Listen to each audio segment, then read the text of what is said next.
ඔයා දන්නවද මේ වෙනකොට ඔයාට ක්‍රෙඩිට් කාඩ් එකක් නැතත් ඔයාගේ හිතේ තියෙන ස්මාර්ට් ෆෝන් එක ගෙවන්න මිලදී ගන්න පුළුවන් කියලා. ඔව් ඒකට කියන්නේ ස්නැප් පේ කියලා. සරලවම කිව්වොත් ස්මාර්ට් ෆෝන් එකකට හම්බෙන ලීසින් එකක් කිව්වොත් මම නිවැරදි කියලා හිතනවා. හේතුව තමයි ඔයා ලංකාවේ ඇතුළත රිලීස් වෙලා තියෙන ඕනම, ඒ කියන්නේ TRCS ලැප් රූල් එක සහිත ඕනම Android device එකක් 130ක ඩවුන් පේමන්ට් එකක් දාලා ඉතුරු ටික වාරික 3ක් 6ක් 9ක් 12ක් 18ක් ඔය වගේ විදියට ඔයාට ගෙවන්න ගන්න පුළුවන්. ඉතින් මෙතනදී සීමාවක් නැහැ. රුපියල් 20000 ඉඳන් රුපියල් ලක්ෂ 5 6 වෙනකන් වුණත් ඔයාට කිසිම ප්‍රශ්නයක් නැතුව මෙන්න මේ ස්නැප් පේ කියන ඔප්ෂන් එක හරහා ඔයාට ඕනම දුරකථනයක් මිලදී ගන්න පුළුවන්. ඉතින් අද කතා කරන්න යන්නේ මොකද්ද මේ ස්නැප් පේ, මේක වැඩ කරන්නේ කොහොමද සහ හුඟ දෙනෙක් මගෙන් අහපු ප්‍රශ්න වලට උත්තර ඔයාට මේ වීඩියෝ එකෙන් බලා ගන්න පුළුවන් වේවි. එහෙනම් අපි ගෙවන්න ගන්න යන්න ෆෝන් එකක්. හරි, අපි දැන් බලමු ස්නැප් පේ කියන ඔප්ෂන් එක හරහා ඔයා කොහොමද දුරකථනයක් මිලදී ගන්න කියලා. මුලින්ම ඔයාගේ ප්‍රදේශයේ ඉන්න ස්මාර්ට්ෆෝන් ෂොප් එකක් තෝරගන්න ඕනේ. ස්නැප් පේ කියන සිස්ටම් එකේ බලයලත් අලෙවි නියෝජිතයෙක් වෙන. ඒ කියන්නේ ඔයාට පුළුවන් කෝල් එකක් දීලා අහන්න මේ ඔයාලා ළඟ ස්නැප් පේ කියන පහසුකම තියෙනවද කියලා. එතකොට එයාලා ඔව් කිව්වොත් ඔයාට පුළුවන් ඒ ෂොප් එකට යන්න. ඊට පස්සේ ඔයා ස්මාර්ට්ෆෝන් එකක් තෝරගන්න ඕනේ. ඒක මුදල කීය වුණත් ප්‍රශ්නයක් නැහැ. සහ මං කිව්වනේ මේකට ක්‍රෙඩිට් කාඩ් කිසිම එකක් අවශ්‍ය වෙන්නේ නැහැ කියලා. අවශ්‍ය වෙන්නේ ඔයාගේ ඩෙන්ටිටි කාඩ් එකයි සහ අපකරුවෙක් අවශ්‍ය වෙනවා. ඒ අපකරුවට තියෙන්න ඕනේ ඩෙන්ටිටි කාඩ් එක සහ දෙන්නම ශ්‍රී ලාංකික පුරවැසියෝ වෙන්න ඕනේ. පුරවැසියෙක් වුණාම ඩෙන්ටිටි කාඩ් එකක් තියෙනවනේ. එතකොට ඩෙන්ටිටි කාඩ් දෙක ගත්තා, ෂොප් එක තෝරගත්තා සහ දුරකථනය තෝරගත්තා. ඊට පස්සේ එතනට යන්න.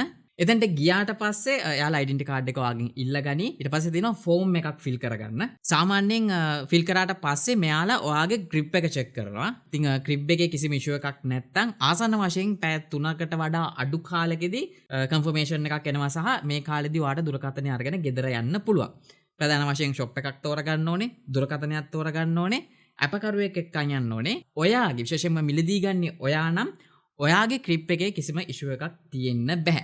අපකරුවගේ එක නම් මම හිතන්නේ ලොකුවට බලයි කියලා. කොහොම නමුත් ක්ලියර් කෙනෙක් එක්කන් යනවා නම් ඒක ඉතාම හොඳයි. ඊට පස්සේ ෆෝම් එක ෆිල් කරනවා. ෆිල් කරද්දී කිසිම ඉෂුව එකක් නැත්නම් ඔයාට දුරකථනය අරන් ගෙදර යන්න පුළුවන්. සරලවම වෙන්නේ ওই સિદ્ધාන්තය. ඒ කියන්නේ කිසිම ක්‍රෙඩිට් කාඩ් එකක් අවශ්‍ය නැහැ. ඩෙන්ටිටි කාඩ් එකක් විතරක් තියාගෙන ස්නැප් පේ කියන ඔප්ෂන් එක හරහා ඕනම දුරකථනයක් මිලදී ගන්න පුළුවන්. මේ වෙනකොට Apple devices මං හිතන්නේ නැහැ ගෙවන්න දෙනවා කියලා. ලංකාවේ නිල වශයෙන් නිකුත් වෙලා තියෙන ඕනම Android device එකක් වාරික වශයෙන් ගෙවන්න මෙන්න මේ සිස්ටම් එක හරහා ඔයාට පුළුවන්. දැන් කාට හරි ප්‍රශ්නයක් තියෙන්න පුළුවන් මේ සර්විස් එක ප්‍රොවයිඩ් කරන්නේ කවුද කියලා. එහෙම නැත්නම් මේ සේවාව සපයන්නේ කවුද කියලා. මේක පටන් අරගෙන තියෙන්නේ ට්‍රේඩ් කොලංකා ආයතනය සහ ෆ්‍රින්ටෙක්ස් ෆයිනෑන්ස් කියන ආයතන දෙක ඒකාබද්ධ වෙලා. මොකද මේ ගෙවීමේ ක්‍රමයකට යනවා කියන්නේ ෆිනෑන්ස් සිස්ටම් එකක්නේ. එතකොට ෆිනෑන්ස් කම්පැනියක් අවශ්‍ය වෙනවා සහ ඒ සිස්ටම් එක රන් කරන්න වෙනම කම්පැනියක් අවශ්‍ය වෙනවා. එතකොට මේ දෙක ඒකාබද්ධ වෙලා තමයි මේක වැඩ කරන්නේ. මේ ආයතන දෙක කහවලා කරන මෙන්න මේ ස්නැප් පේ කියන ඔප්ෂන් එක හරහා තමයි ලංකාවේ ඕනම කෙනෙක්ට ක්‍රෙඩිට් කාඩ් නැතුව දුරකථනයක් ගෙවීමේ ක්‍රමයට ලබා ගන්න සිස්ටම් එකක් හදලා තියෙන්නේ. ෆ්‍රින්ටෙක්ස් ගැන කතා කරොත් ශ්‍රී ලංකා මහ බැංකුවේ ලියාපදිංචි වෙලා ඉන්න ප්‍රධානම මූල්‍ය කටයුතු සම්බන්ධ ආයතනයක් තමයි මෙන්න මේ ෆ්‍රින්ටෙක්ස් ෆයිනෑන්ස් කියන්නේ. ඒකින්ද ඔයාලට කිසිම ප්‍රශ්නයක් නැතුව කියන්නේ කිසිම බයක් සැකක් නැතුව ඔයාලට මේ ආයතනය හරහා ලීසින් කටයුතු කරගන්න පුළුවන්. ඒ වගේම ක්‍රිබ් එක බලපානවද කියලා අහුවොත් අනිවාර්යයෙන්ම ඔව්. ගෙවන්න මිලදී ගන්නේ ඔයා නම් ඔයාගේ ක්‍රිබ් එක අනිවාර්යයෙන්ම ක්ලියර් වෙලා තියෙන්න ඕනේ. හේතුව මේ ස්නැප් පේ නෙමෙයි මොන ආයතනයකට ගියත් ඔයා ලෝන් එකක් ගන්න ගියත් ඔයා මීට කලින් ගත්ත ලෝන් වල සල්ලි ගෙවල නැත්නම් ඉතින් කවුරුත් දෙන්නේ නැහනේ. ඒ වගේ තමයි මේකෙත් චෙක් කරනවා. කියන්නේ ක්‍රිබ් එක අනිවාර්යයෙන්ම බලනවා. සහ ඔයා දුරකථනයක් මිලදී අරගෙනත් මේකේ වාරික මොකක් හරි ප්‍රශ්නයක් වෙලා ගෙවන්නේ නැතුව හිටියොත් අනිවාර්යයෙන්ම ඔයාගේ නම ක්‍රිබ් එක ඇතුළට යනවා. එතකොට ඔයාට ලංකාවේ තියෙන කිසිම මූල්‍ය ආයතනයකින් ණයක් හෝ කිසිම දෙයක් ඔයාට කරගන්න බෑ නම ක්‍රිබ් එකට ගියොත්. ඒකෙන් හින්දා ෆෝන් එක ගෙවන්න ගන්නකොටත් ඔයාගේ නම ක්ලියර් වෙලා තියෙන්න ඕනේ. සහ ඔයා මේක අරගෙන ගෙවන්නේ නැතුව ගියාමත් ඔටෝමැටික් ක්‍රිබ් එකට යනවා. ඒක අනිවාර්යයෙන්ම ඔයාලා මතක තියාගන්න. ඒකෙන් හින්දා මතක හිතුව ගෙවන්න ගත්තම ඉතින් අනුන්ගේ සල්ලිනේ ඒකින්ද ඒක ගෙවලා දාන්න. තව කවුරු හරි හිතෙන්න පුළුවන් ග්‍රිප් එකට ගියාට මොකද මගේ ළඟ ෆෝන් එක තියෙනුනේ මම වාරික නොගෙව ඉන්නවා කියලා. ඒල මොකද වාහනයක් ලීස් කරොත් වාහනේ උස්සන් යනවනේ. මොකද ෆෝන් එක ඇවිල්ලා උස්සන් යන්නද? මොකද කියනවනම් මෙයාලා මේ ඩිවයිස් එක ඔයාට ගෙවන්න දෙනකොට software එකක් install කරලා තමා දෙන්නේ. එතකොට ඔයාට ඒ software එක remove කරන්නත් බෑ, ෆෝන් එක reset කරන්නත් බෑ. සමහර devices තියෙනවා reset කරන්න පුළුවන්. හැබැයි වාරික නොගෙව්වොත් මෙයාලට හැකියාවක් තියෙනවා ෆෝන් එක ලෝකේ කොහේ තිබ්බත් lock කරලා දාන්න. ඔව් එයාලට පුළුවන්. මොකද මේ වගේ සිස්ටම් එකක් කරේ නැත්නම් ලංකාවනේ ඕනම දෙයක් කරලා කට්ටිය එකෙන් ගැලවෙන්න බලනවා. නමුත් කිසිම chance එකක් නැහැ. මේ වෙනකොට ගෙවන්න බැරි නම් වාරිකයක් දෙකක් පහුනොත් මෙයාලා ලොක් කරනවා. ඊට පස්සේ ඔයා අදාළ තැනට ගිහිල්ලා කියනවා මිලදී ගත්ත තැනට හරිය ඒක ගෙවන්න සිස්ටම් එකක් ඇති. ඒක ගෙව්වට පස්සේ ඔටෝමැටික් මේක අන්ලොක් වෙනවා. ඒකින්ද ඒක කිසිම ප්‍රශ්නයක් නැහැ.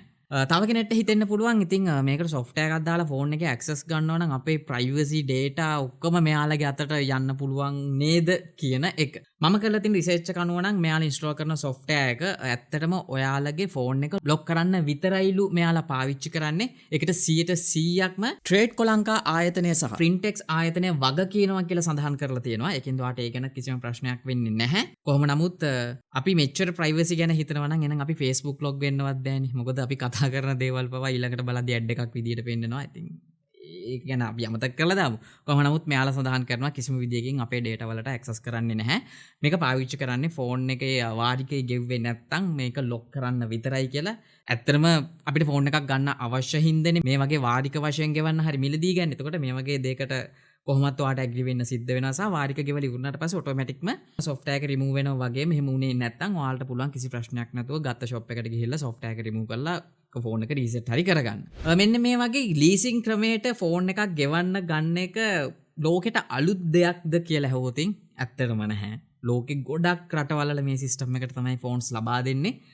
අපි දන්නවා ගොඩක් දියුණු රටවල් වල පවා ෆෝන් එක දෙන්නේ ගෙවන්න. ඒකට මාසික වාරිකයක් විදිහට තමයි ගෙවන්නේ. ඉතින් ගෙව්වේ නැත්නම් ෆෝන් එක ලොක් කරලා දානවා. සහ ලංකාවට ටිකක් විතර අලුත්. මොකද මීට කලින් ස්මාර්ට්ෆෝන් ලීසින් එකක් දාලා ගෙවන්න කාටවත් හම්බෙලා නැහැ. ඉතින් මේ SnapPay කියන ඔප්ෂන් එක හරහා තමයි හුඟ දෙනෙක්ගේ අතරට මෙන්න මේ ෆෝන් එකක් ගෙවන්න ගන්න පුළුවන් කියන සිස්ටම් එක ගොඩක් ජනප්‍රිය වුණේ. නමුත් මීට කලින් පවා ලංකාවේ ගොඩක් ප්‍රසිද්ධ ආයතන වලින් ෆෝන් ගෙවන්න දෙනවා කියලා අපි හැමෝම දන්නවා. එයාලත් කරන්නේ මේ සිස්ටම් එකම තමයි. කොහොම නමුත් මේ SnapPay කියන ඔප්ෂන් එක හරහා සරලවම මෙයාලගේ දැක්ම වෙලා තියෙන්නේ ලංකාවේ ඉන්න හැමෝටම ස්මාර්ට්ෆෝන් එකක් මිලදී ගන්න පුළුවන් කමක් වෙන්න කියලා තමයි මෙයාලා කියන්නේ. කොහොම නමුත් ඔන්න මේ ඔප්ෂන් එක හරහා ඔයාගේ ළඟ තියෙන මුදල, ඒ කියන්නේ හිතන්නකෝ ලක්ෂක ෆෝන් එකක් කියලා. ඔයාට අවශ්‍ය වෙන්නේ රුපියල් 30000ක් දාලා ඉතුරු 70000 වාරික වශයෙන් ගෙවන්න ගන්න. එතකොට එයාලගේ අදාළ පොලියක් තියෙනවා. ඒක අනිවාර්යයෙන්ම ඕනම තැනක එහෙමනේ. එතකොට මෙයාලගේ අදාළ පොලිය ගෙවලා ඔයාට පුළුවන් මාසික වාරිකේ ඔයාට ගෙවන්න පුළුවන් ගානකට හදාගෙන මාස 3ෙන්ද 6ෙන්ද 9ෙන්ද 12ෙන්ද 18ෙන්ද කියන එක ඔයා තමයි තීරණය කරන්න ඕනේ. ඔයාගේ ළඟ තියෙන මුදල සහ ඔයාට ඉන්කම් සෝස් එක අනුව. ඊට පස්සේ පුළුවන් ඔයාලට කැමති ස්මාර්ට්ෆෝන් එකක් කිසිම ක්‍රෙඩිට් කාඩ් එකක් නැතුව ලංකාවේ වුණ ඔයාලටත් වාරික වශයෙන් ගෙවන්න ගන්න. සෑහෙන හොඳ දෙයක්. SnapPay